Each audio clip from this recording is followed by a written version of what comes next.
kesehatan pariwisata itu adalah cabang ilmu kesehatan masyarakat yang unik dan spesifik sebenarnya di sana. Jadi kita melihat pertimbangan sisi ekonomi daripada aktivitas wisatanya, kemudian dampak terhadap industri pariwisatanya seperti apa, terhadap masyarakat kita seperti apa. Nah ini harus kita perhatikan juga.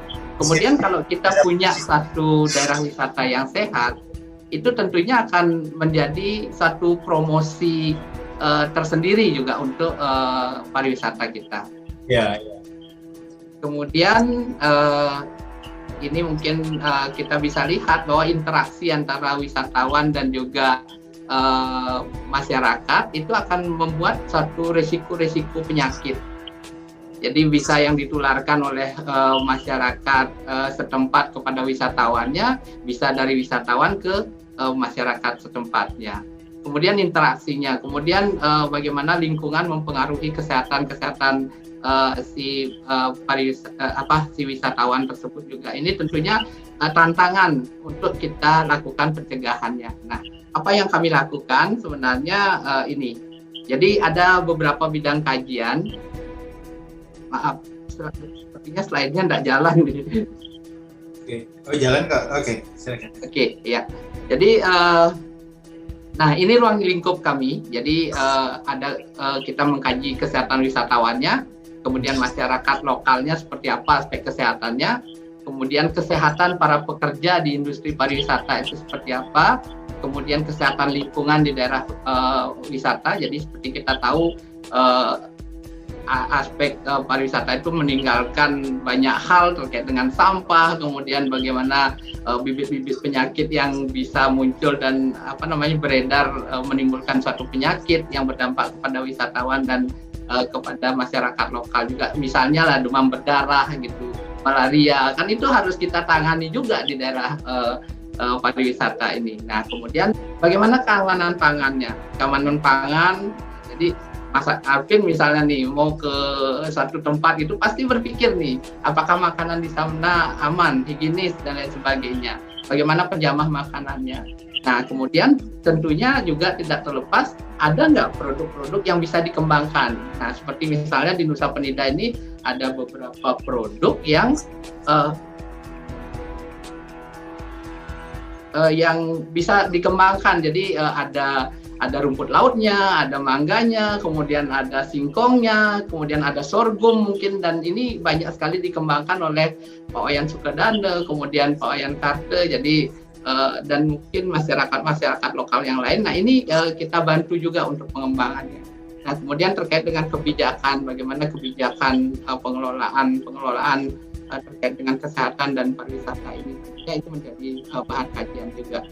Nah ini yang kami lakukan. Jadi terkait dengan tadi yang terakhir itu ya, pengembangan produk lokal itu, misalnya kita melakukan kegiatan pelatihan pengembangan produk lokal sebagai oleh-oleh khas di Nusa Penida.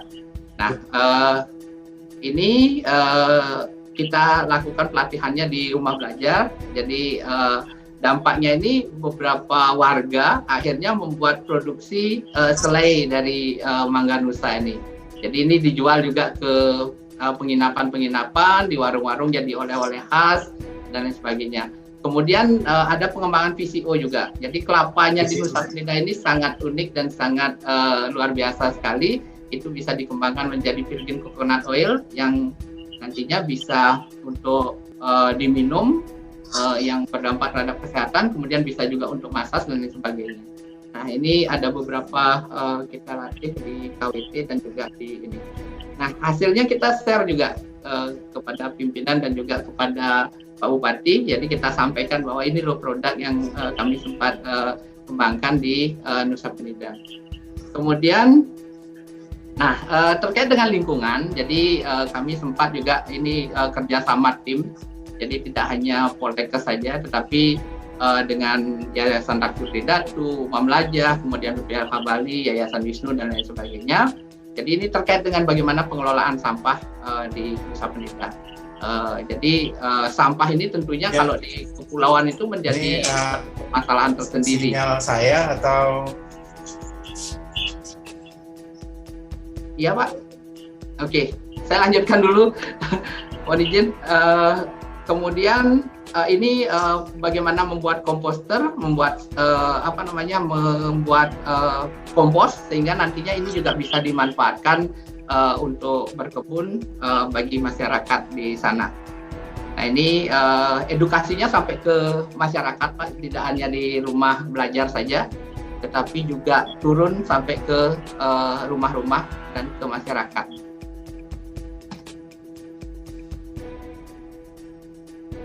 Kemudian ini adalah pembinaan kepada warung-warung di ataupun pengusaha-pengusaha makanan. Jadi kita edukasi terkait dengan bagaimana penerapan prokes di tempat mereka. Nah, kemudian ada juga kegiatan kami tetap menggali bagaimana potensi-potensi masyarakat untuk bisa juga untuk menghasilkan suatu hasil. Nah, kemudian sebagai halnya perguruan tinggi, jadi output kami itu adalah terkait dengan luaran penelitian dan pengabdian masyarakat itu dalam bentuk tulisan. Jadi kami punya satu media informasi komunikasi terkait dengan bagaimana kita melakukan penelitian dan pengabdian masyarakat di Nusa Penida. Kemudian ada dalam bentuk jurnal-jurnal, ini kita tuliskan sehingga itu menjadi satu komunikasi publik juga. Jadi sehingga orang luar itu bisa terpapar dengan apa yang kita sampaikan. Nah, di akhir itu tentunya kita juga melakukan suatu kegiatan-kegiatan dalam bentuk seminar dan ini diinformasikan kepada masyarakat.